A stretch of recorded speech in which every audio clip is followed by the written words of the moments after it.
Good morning student. Vidya Bharati public senior secondary school के YouTube channel पर आपका स्वागत है।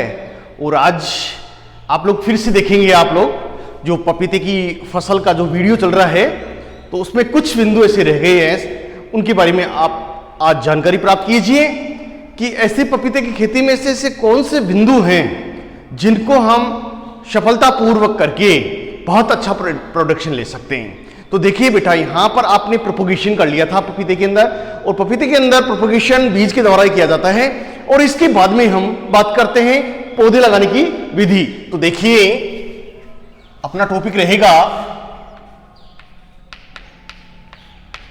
पौधे लगाने की विधि। देखिए बेटा, पपीते के पौधे किस प्रकार से लगाए जाते हैं। अन्य पौधे लगाए जाते हैं वैसे ही पपीते के पौधे लगाए जाते हैं। अंतर हर फसल में जरूर होगा, हर फल वृक्ष में होगा। ये आप लोग इसको देखिए कि जून के अंतिम सप्ताह में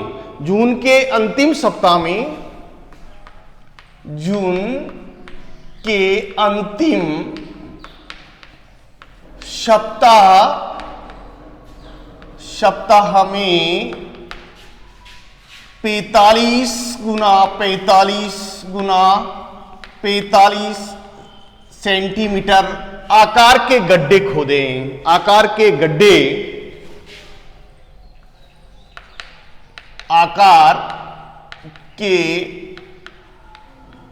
गड्ढे 2 गुना 2 मीटर की दूरी पर खोदें। इसके बाद में इसको खुला छोड़ देवें। यहां पर देख लीजिए आप लोग,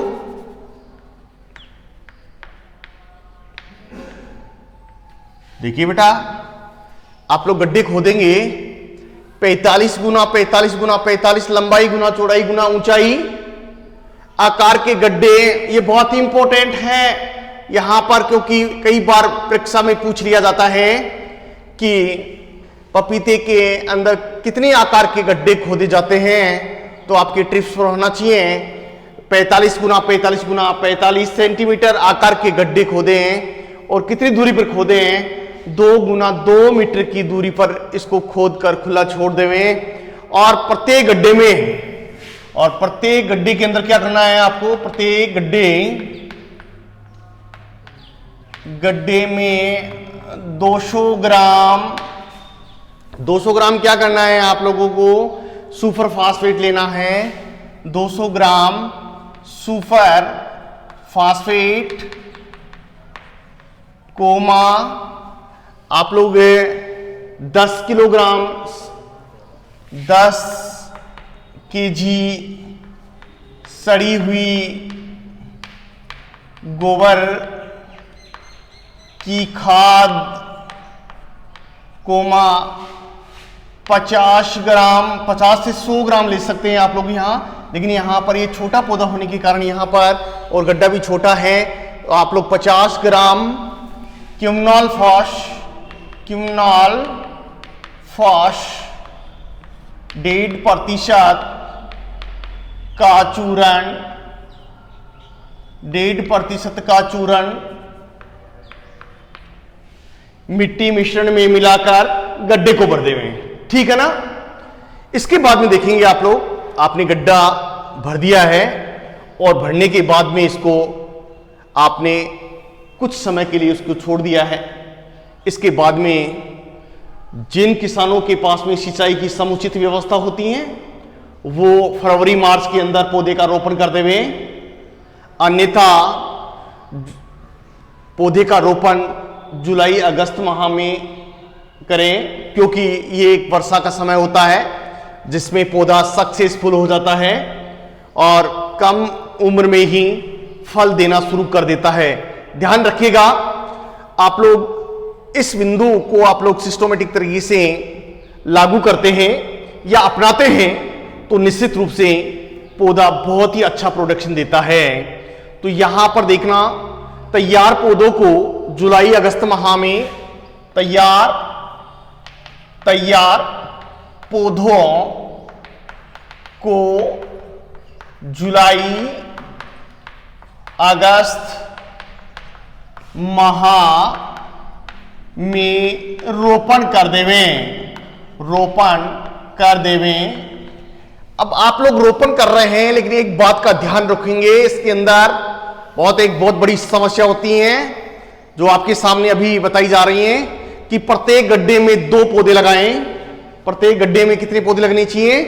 2 पौधे, क्योंकि इसमें नर और मादा का एक समस्या होती है जिसको लिंग समस्या बोलते हैं आप, सेक्स डिटरमिनेशन की समस्या होती है। इसको खत्म करने के लिए क्या करना है कि पपीते के बाग में 10% नर पौधे रखकर शेष पौधे को हटा देवें। अन्यथा ऐसा क्रिया नहीं करते हैं तो हमारे बाग में बहुत ज्यादा नुकसान होता है। इसलिए इस बात का ध्यान रखेंगे कि आप लोगों को एक बड़ी समस्या रहती है किसानों के पास में कि नर पौधे कौन से होते हैं और मादा पौधे कौन से होते हैं और उभयलिंगी पौधे कौन से होते हैं। नर पौधे और मादा और उभयलिंगी 3 प्रकार के पुष्प आते हैं इसके अंदर। उभयलिंगी, इसके अंदर नर और मादा दोनों उपस्थित होते हैं और नर और मादा अलग अलग होते हैं, जो जिसकी पहचान करना आज आप लोग जानकारी प्राप्त करेंगे कि नर पुष्प किस प्रकार का होता है, मादा किस प्रकार का होता है और उभयलिंगी किस प्रकार का होता है। क्योंकि इसके पुष्प आने के बाद में हम पहचान करते हैं, और जो परफेक्ट किसान होता है जिसको कहते हैं हम वृद्ध किसान, क्योंकि किसान 3 प्रकार का होता है बेटा।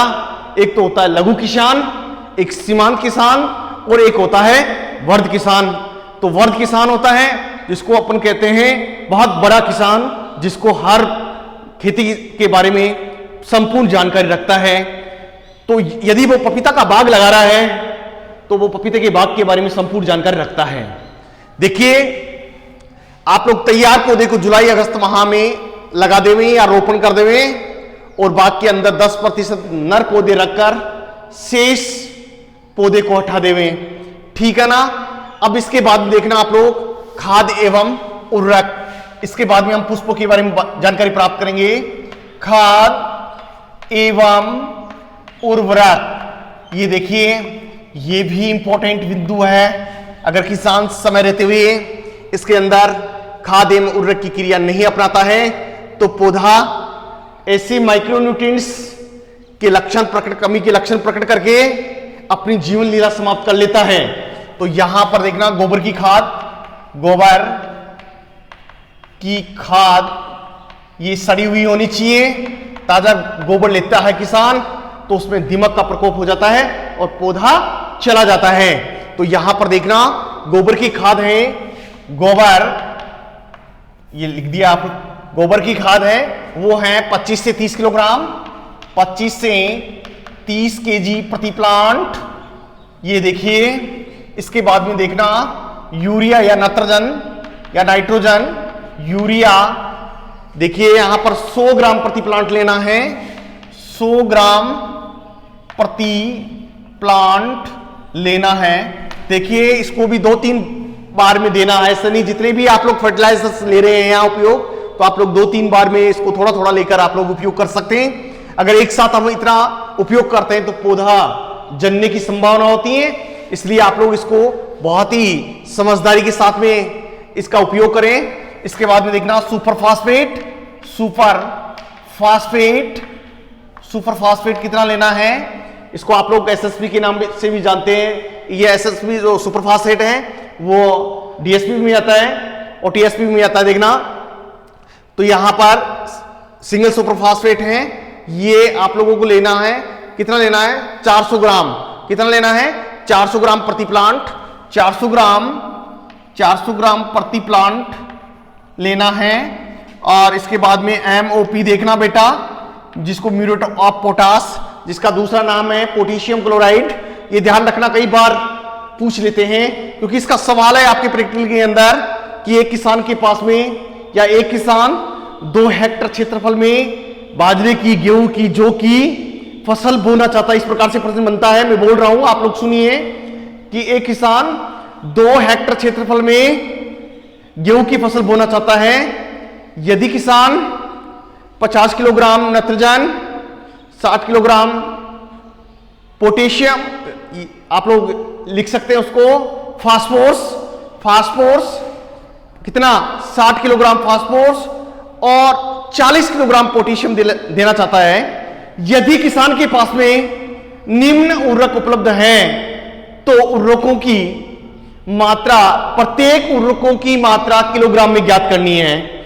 यदि आप लोगों को इन पोषक तत्वों में जो तत्व उपस्थित है उसकी मात्रा का ज्ञान है तो आप लोग सफलतापूर्वक इस प्रश्न को हल कर सकते हैं। और ये जो वृद्ध किसान होता है इसके बारे में संपूर्ण जानकारी रख लेता है और वो अपने क्षेत्रफल में जो भी फसल बो रखा है उसके लिए वो पोषक तत्व निर्धारित कर लेता है। ठीक है ना। इससे क्या होता है कि उसका प्रोडक्शन बढ़ता ही है, कम नहीं होता है और वेस्टेज नहीं होता उर्वरक। तो ये ध्यान रखिए कितनी मात्रा में कितना उर्वरक देता है किसान, वो आपको जब आपको ये क्लास चलेगी तब मैं आपको यहां निकाल कर बताऊंगा कि जौ में, गेहूं में, मक्का में, जवार में, बाजरा में, ये जो भी मूंग है, मोट है, वो किसी भी फसल की बुआई करके उर्वरकों की मात्रा ज्ञात करवा सकता है क्योंकि इसका सूत्र है और इस सूत्र के अंदर हम रखकर सफलतापूर्वक इसका सवाल निकाल सकते हैं। तो यहां पर देखना, यहां गोबर की खाद ली है 25 से 30 किलोग्राम प्रति प्लांट, यूरिया है 100 ग्राम प्रति प्लांट, सुपरफॉस्फेट है 400 ग्राम प्रति प्लांट और एमओपी कितना है, म्यूरेट ऑफ पोटाश 150 ग्राम प्रति प्लांट के हिसाब से लेना है। और अब एक साथ नहीं लेना है, ये 2-3 बार भी लेना है कि पुष्प आने समय कितना लेना है, हाँ, जब पौधा वृद्धि कर रहा है उस समय कितना लेना है, ठीक है ना, वर्षा ऋतु में कितना लेना। तो ये किसान अपने आप ही डिवाइड कर लेता है, इसका बंटवारा कर देता है और इस हिसाब से देता है ताकि पौधे में किसी प्रकार की कोई हानि नहीं हो। तो यहां पर इसके बाद में आप लोग देखिए सिंचाई एवं अंतः सस्यन। सिंचाई यहां पर देखना अगला टॉपिक है सिंचाई एवं अंतः सस्यन देखिए यहां पर इसकी कई परिभाषाएं बन रही हैं। यहां अंतः सस्यन जो पौधों के बीच के अंदर जो क्रियाएं की जाती हैं हम अंतः सस्यन की क्रिया कहते हैं। अब देखना बेटा, इसमें ग्रीष्म ऋतु में एक सप्ताह के अंतराल पर, ठीक है, अंतराल पर सिंचाई करना है। और यहां पर सर्द ऋतु में आप लोग 10 से 15 दिन या 15 दिनों के अंतराल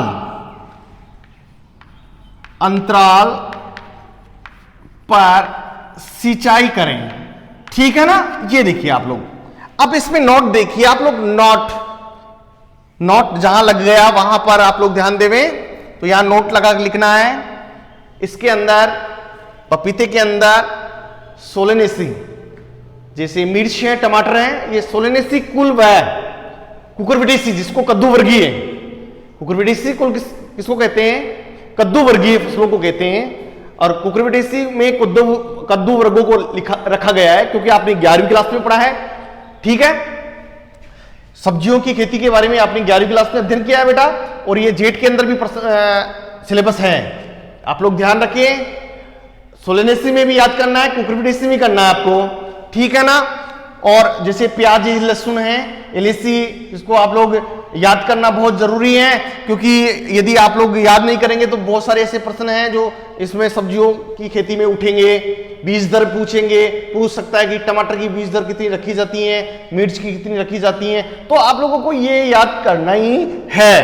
तो आप लोग ध्यान रखें 10 से 15 दिन के अंतराल पर सर्दियों में सिंचाई करें। और अंतः सस्यन के अंदर क्या करना है आपको, सोलेनेसी और कुकुरबिटेसी कुल की सब्जियां नहीं बोनी है, ठीक है ना, क्योंकि इन सब्जियों को क्या है, पानी की अति आवश्यकता होती है। अगर पपीते को अधिक पानी की सिंचाई कर दिया तो इसके तने के, ये ध्यान रखने की बात है, इसके तने के पास में पानी नहीं देना है। यदि तने के पास में पानी लग गया तो इसका तना गलकर नष्ट हो जाएगा।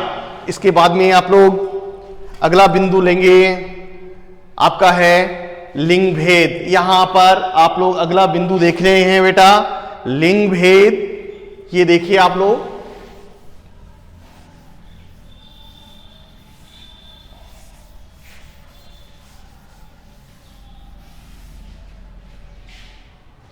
यहां पर अगला टॉपिक है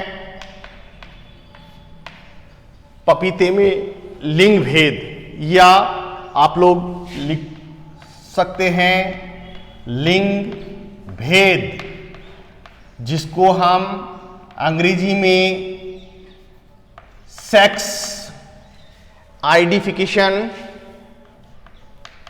आइडेंटिटी,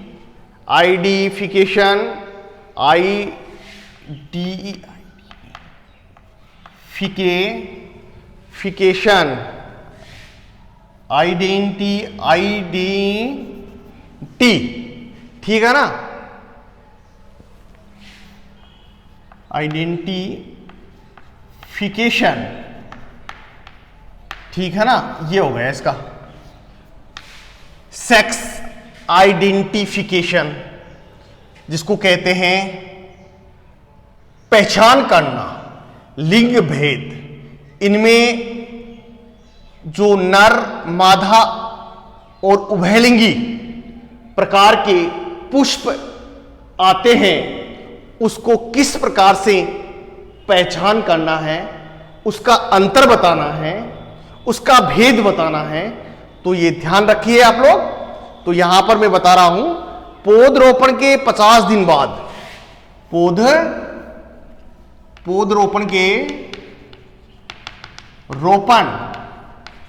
के 50 दिन बाद पुष्पन की क्रिया शुरू हो जाती है। किसकी? पुष्पन की क्रिया शुरू हो जाती है। पुष्पन शुरू हो जाता है, पुष्पन शुरू हो जाता है, या पुष्पन की क्रिया शुरू हो जाती है।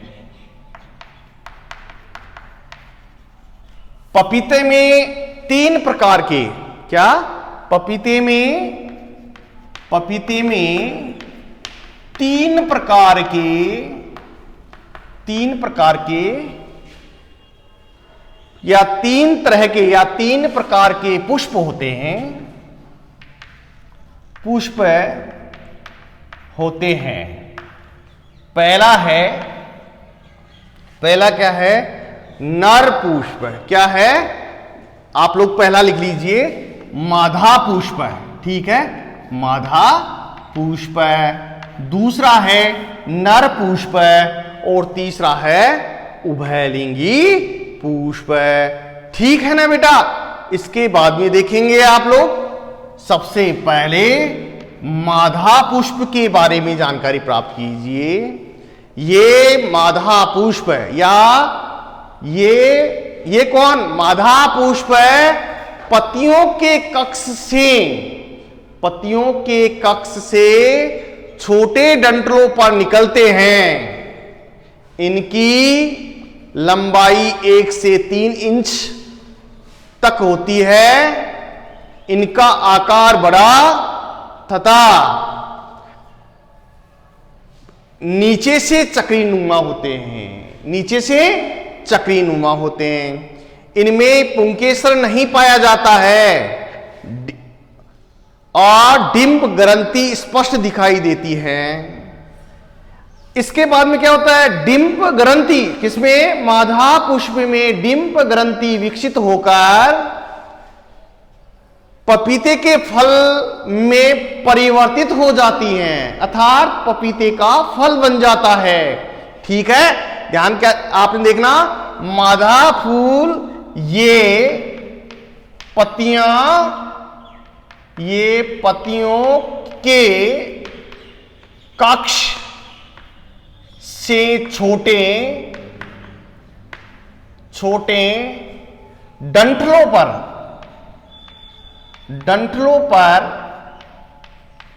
निकलते हैं। ध्यान रखिए आप लोग, ये कहां रखते? ये पत्तियों के कक्ष से छोटे ये आप लोग लिख सकते हैं, ये पत्तियों के कक्ष से छोटे डंठलों पर निकलते हैं। इनकी लंबाई 1 से 3 इंच तक होती है। ठीक है ना? ये लो। अब इनका आकार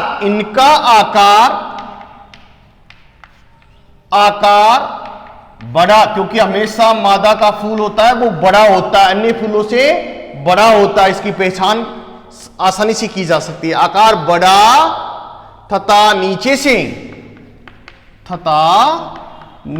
से चक्री नुमा होता है। ये लो। ठीक है ना? इसकी पहचान आप लोग आसानी से कर सकते हैं। इनमें पुंकेशन नहीं होते हैं, इनमें डिंप ग्रंथियां स्पष्ट दिखाई देती हैं। अब ये डिंप ग्रंथियां विकसित होकर किसमें बदल जाती हैं? फल में बदल जाती हैं। ठीक है ना? किसमें बदल जाती हैं? फल में बदल जाती हैं। इसके बाद में देखना बेटा, ये दूसरा जो मैं बोल रहा हूं वो पूरा लिखना। ये पत्तियों के कक्ष से छोटे डंठलों पर निकलते हैं।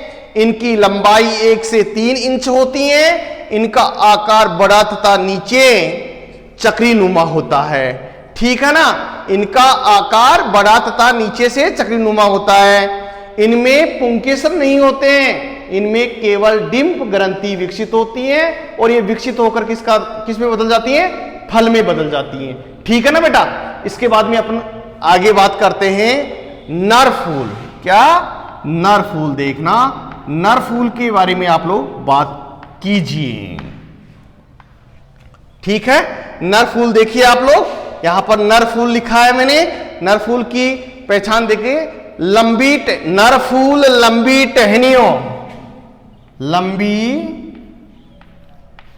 टहनियों, आप पूरा लिखना।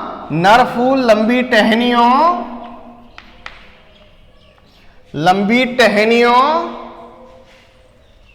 पर पुष्प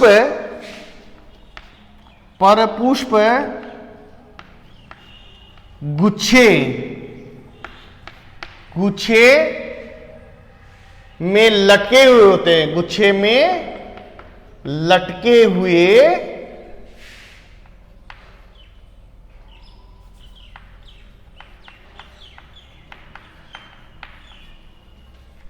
हुए होते हैं। ठीक है ना? नर फूल छोटा नर फूल या नर पुष्प छोटा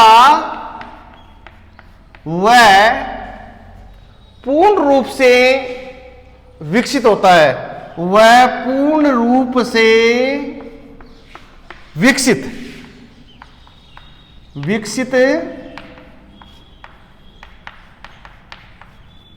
होता है।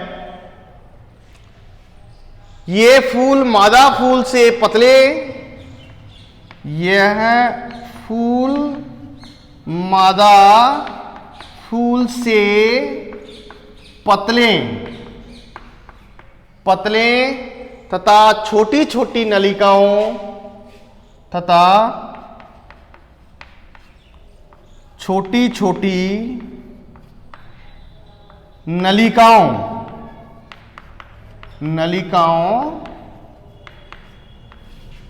में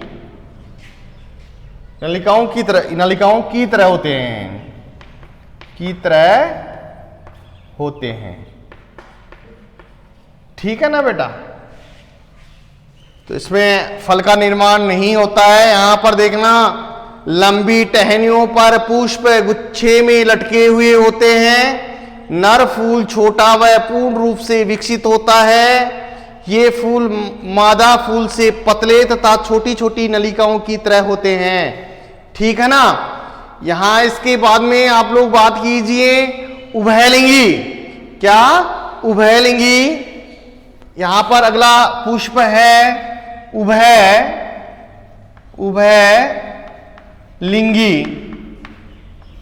उभयलिंगी फूल।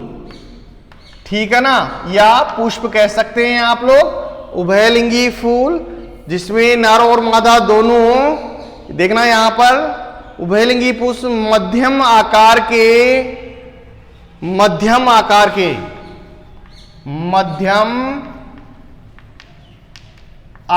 के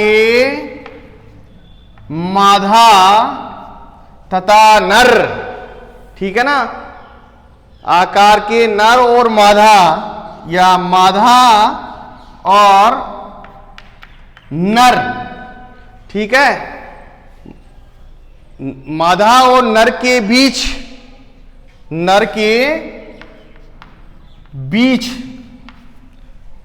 में जो पाया जाता है या बीज के फूल होते हैं, मादा के बीज के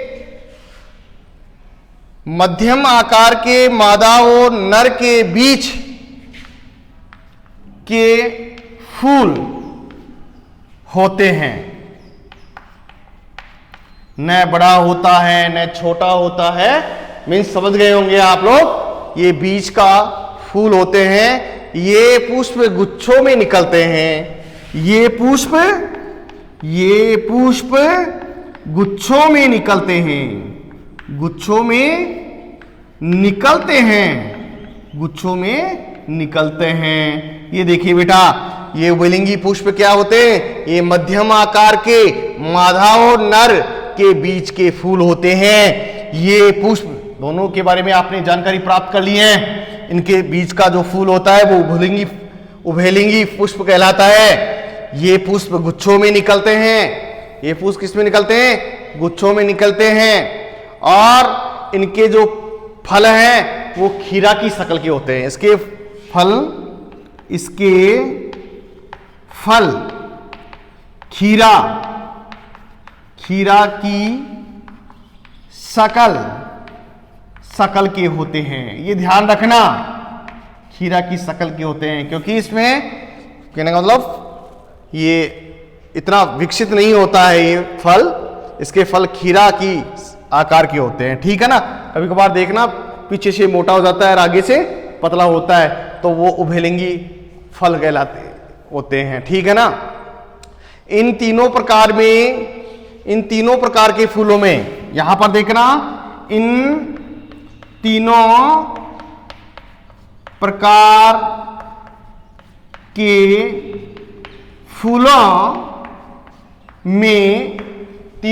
के फूलों में मादा व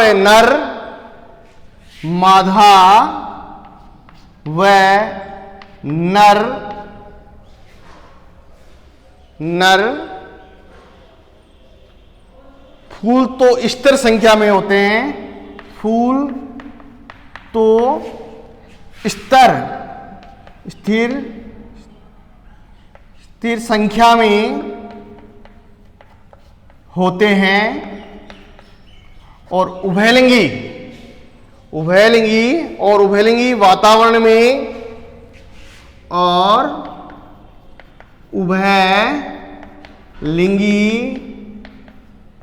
फूल वातावरण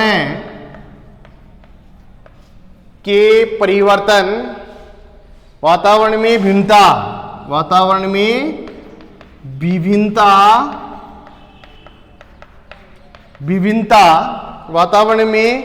विभिन्नता के अनुसार बदलते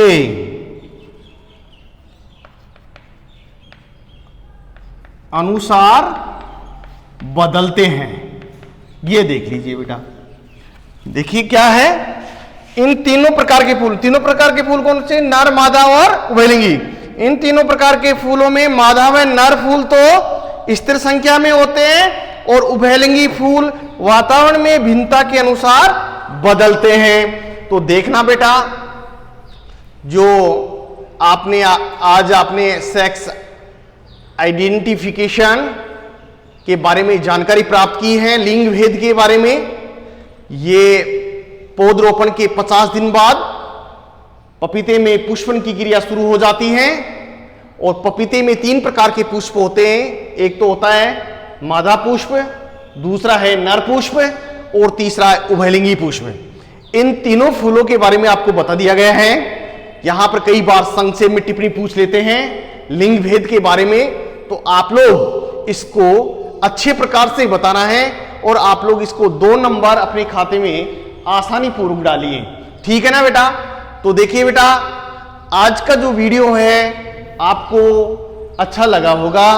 इसके लिए आप लोग लाइक करना, वीडियो को ज़्यादा से ज़्यादा लाइक करें और चैनल को सब्सक्राइब करें। धन्यवाद।